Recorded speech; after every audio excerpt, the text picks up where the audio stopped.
बिस्मिल्लाहिर्रहमानिर्रहीम। अस्सलाम वालेकुम डियर स्टूडेंट्स। हम क्लास 7 का लेसन नंबर 5 कंप्लीट कर चुके थे, traffic sense.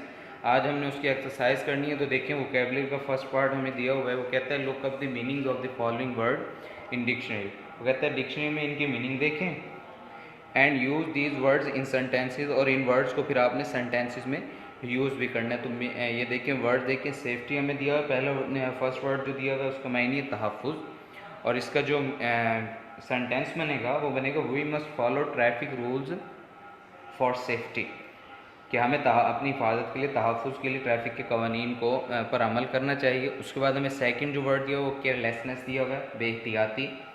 Carelessness on roads causes road accident, कि सड़क पर हमारी बेहतियाती हादसात की वजह बनती हैं। इसके बाद मिनिमाइज़ है, कम करना, कम होना।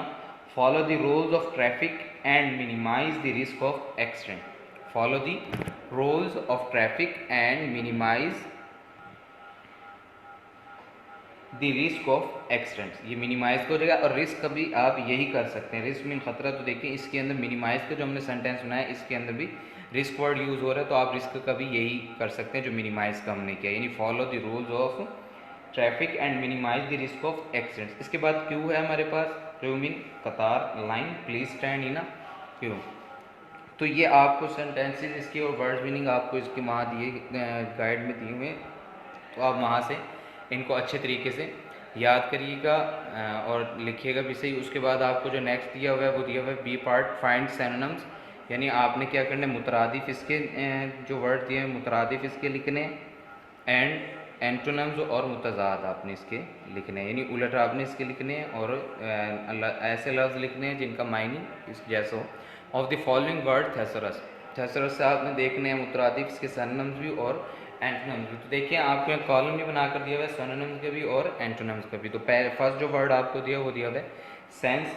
तो सेंस का हमारे पास जो सिनोनिम बनेगा वो मैं लिख रहा हूँ यहाँ पर, तो आप गाइड से भी उसको देख कर कर सकते हैं। तो फर्स्ट वर्ड देखें, इसका जो सिनोनिम बनेगा अवेयर, AWARENESS, अवेयरनेस। ठीक है, इसके अलावा आप सेंस भी कर सकते हैं, सेंस, नॉलेज भी कर सकते हैं इसके अलावा, KNOWLEDG, नॉलेज। ठीक है, और इसके अलावा आपके एंटोनिम में आ जाएगा, अवेयरनेस है तो आप इसको अनअवेयरनेस लिख सकते हैं। पहले लिखेंगे UN लिखेंगे, और उसके बाद आपने सेम अवेयरनेस के स्पेलिंग लिख देने हैं एंटोनिम में। अन लिखकर UN लिखकर आपने अवेयरनेस के स्पेलिंग, यहाँ पर जगह कम है तो इस वजह से मैं नहीं लिख सकता इतना बड़ा लफ्ज़, तो आपने ख़ुद से इसको लिख लेना है। इसके अलावा आप इसको अगर लिखना चाहें कोई और वर्ड तो आप स्टूपिडिटी लिख सकते हैं, STUPIDITY,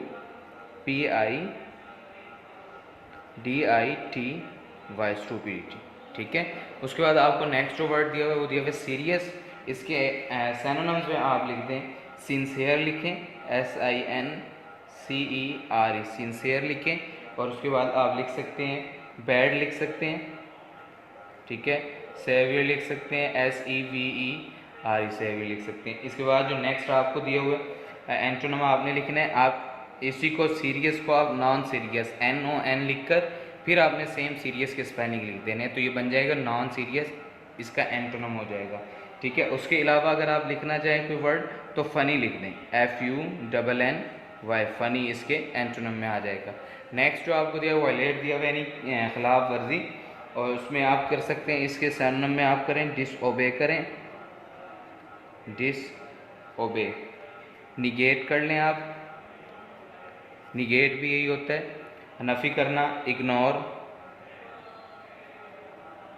कर लें। ये 3 सिनोनिम मैंने आपको लिख दिया। उसके बाद एंटोनिम में आपने क्या करना है, एंटोनिम में आप लिखेंगे वायलेट है तो आप ओबे लिख दें, इसमें OBEY, ओबे आ जाएगा इसके अंदर। और इसके अलावा आप लिख दें इसमें फॉलो लिख दें, FOLLOW, फॉलो। ठीक है, अमल करना, पैरवी करना। उसके बाद सिग्नल दिया हुआ है तो इसमें आप साइन लिख लें, SIGN, सिनोनिम में आ जाएगा साइन, मार्क आ जाएगा। ठीक है, और इसके अलावा पॉइंट आ सकता है, POINT, point.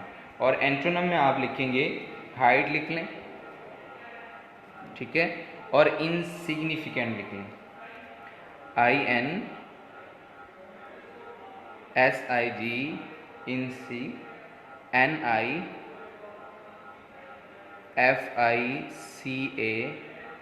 NIFICANT, insignificant. INSIGNI, FICANT, insignificant. इसके बाद जो लास्ट आपको वर्ड दिया हुआ है वो दिया डेवलप। तो डेवलप में आप कर सकते हैं इम्प्रूव कर सकते हैं, फर्स्ट वर्ड इसके सरनेम में इम्प्रूव, ठीक है। गेन कर सकते हैं और कंस्ट्रक्ट कर सकते हैं आप,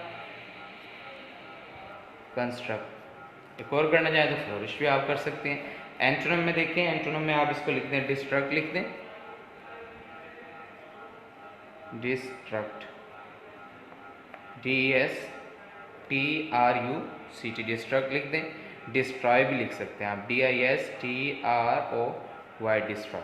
तो ये आपके सिनोनिम्स और एंटोनिम्स ये हैं, ये आपने अच्छी तरीके से याद करनी है, पेपर्स में आते भी हैं MCQs के तौर पर। और इसके बाद आपको दिया हुआ है, हमें सी पार्ट दिया हुआ है इसका, ये इतना इंपॉर्टेंट नहीं है तो हम इसको छोड़ देते हैं, ये ना पेपर में आता है। तो इसके बाद हमें आंसर क्वेश्चन दिए हुए, आंसर क्वेश्चन देखें, what are the causes of traffic accidents, कि ट्रैफिक हादसा की क्या वजूहत होती हैं।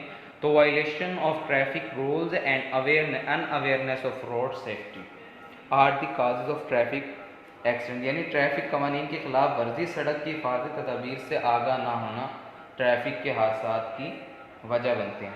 उसके बाद आपको दिया how can we avoid accident, कि हम एक्सीडेंट से कैसे बच सकते हैं। तो हम we can avoid accidents by obeying traffic rules and be careful while travelling, यानी अगर हम ट्रैफिक कवानीन पर अमल करें और हम सफ़र में मोहतात रहें, एहतियाती तदाबीर इख्तियार करें, तो हम बच सकते हैं हादसा से। उसके बाद नेक्स्ट जो आपको दिया what is the importance of traffic lights, कि ट्रैफिक लाइट्स की क्या अहमियत है। तो ट्रैफिक लाइट्स कंट्रोल दी ट्रैफिक लाइट जो होती हैं वो ट्रैफिक को कंट्रोल करती हैं। जो फोर्थ क्वेश्चन है ये 3 का ही आप आंसर लिख सकती हैं इसमें, how is the traffic control in big cities. तो आपने लिखना है इन बिग सिटीज़, ये लिखने के बाद आपने इसी का आंसर लिख देना है in big cities traffic lights control the traffic.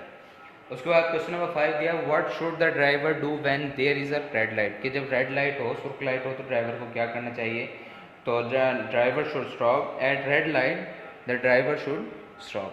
तो ये आपने 5 क्वेश्चन हैं, इनको भी अच्छे तरीके से आपने याद करना है, लेकिन आपने इनमें से लिखने फर्स्ट 3 क्वेश्चन है 1 2 3, ये 3 क्वेश्चन आपने लिखने हैं होमवर्क में और बाकी एक्सरसाइज आपने याद करनी है। उसके बाद आपको दिया हुआ बी पार्ट है टिक द करेक्ट ऑप्शन, जो सही ऑप्शन दिया होगा MCQs हैं ये, आपने उस पर टिक करने। तो फर्स्ट जो आपको दिया हुआ है accidents are caused by, accident किसकी वजह से होते हैं, तो इसका हो जाएगा carelessness of the people, C option इसका ठीक है, केयरलेसनेस ऑफ द पीपल, लोगों की लापरवाही की वजह से। उसके बाद आपको दिया हुआ है सेकंड जो है do not walk on the road, कि कब सड़क पर नहीं चलना हमने, या if there is a pavement, अगर वहाँ पर हमें सड़क के साथ हमें फुटपाथ दिया हुआ है तो हमें सड़क पर चलने की ज़रूरत नहीं है, हमें बल्कि कहाँ चलना चाहिए, फुटपाथ पर चलना चाहिए। तो इसका बी ऑप्शन ठीक होगा। थर्ड हमें दिया हुआ है zebra crossing are, zebra crossing किस लिए होती हैं, for people to cross the road, लोगों के लिए होती हैं ताकि वो रोड क्रॉस कर सकें। तो डी ऑप्शन इसका डी ऑप्शन ठीक है। उसके बाद when the light turns yellow, कि जब लाइट जो येलो हो जाती है तो फिर क्या करना चाहिए, we must get ready without moving, हमें हरकत के बगैर मूव में आए बगैर हमें तैयार हो जाना चाहिए, सी ऑप्शन इसका ठीक होगा। 5 है the number of accident can be decrease, कि जो हादसात को हम किस तरह से कम कर सकते हैं, if the people have traffic sense, A option इसका बिल्कुल ठीक है, कि अगर लोगों को शऊर हो ट्रैफिक का तो हम इसको कर सकते हैं। उसके बाद नेक्स्ट जो आपको देखिए साइन दिया हुआ है, वो पूछता है ये जो साइन है इस द रोड साइन ऑफ, किस चीज़ का साइन है, तो ये पेडेस्ट्रियन पाथ यानी ये पैदल चलने वालों का रास्ता उसका साइन है, तो ये बी ऑप्शन हमें दिया हुआ है, ये बी ऑप्शन इसका ठीक होगा। तो यहाँ तक डियर स्टूडेंट्स हमने एक्सरसाइज की है, इसको आपने अच्छी तरीके से याद भी करना है और आपने 3 क्वेश्चन आंसर क्वेश्चन आपने फर्स्ट 3 लिखने भी हैं। नेक्स्ट लेक्चर के साथ फिर हाजिर होंगे। अल्लाह हाफिज़।